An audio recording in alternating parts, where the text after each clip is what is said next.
मन ललचाए, का कहूँ अब तय संगी।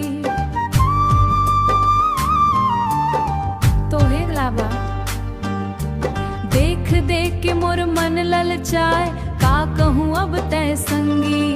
पड़ोस वाली ला छोड़ दे रानी, तोर जोड़ी नहीं कोनो, तोर जोड़ी नहीं कोनो। तोर मुस्कान लाखों के है, अरे चूरी पैरी है छोटो। मोला चांदी के पैरी, चा हाथ मलाल चूरी। समसरु कर बने राही, चा हाथ मलाल चूरी।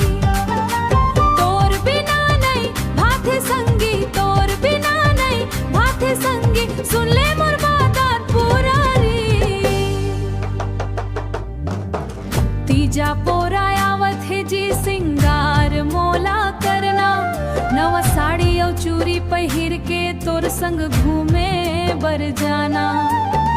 तीजा माता रानी लगबे पूरा गांव देखही।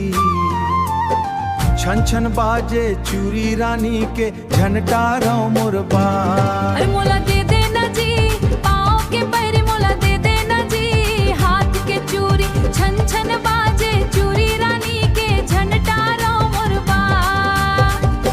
आज नहीं त कल ले आहूं, तोर बर सब लाहूं। तोर हंसी बर संगी रानी, दिन रात मेहनत करहूं। चूरी पैरी बाद मा देबे, एक वादा कर आज। जन्म भर संग निभाबे, रखबे मोर लाज। ये बात में कभू कमी नहीं होही, सुन ले मोर रानी।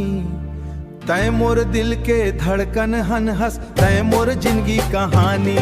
मोला दे देना जी पाँव के पैरे, तय मोर जिंदगी पूरी। मोला दे देना जी पाँव के पैरे, मोला दे देना जी हाथ के चूरी, हाथ के चूरी।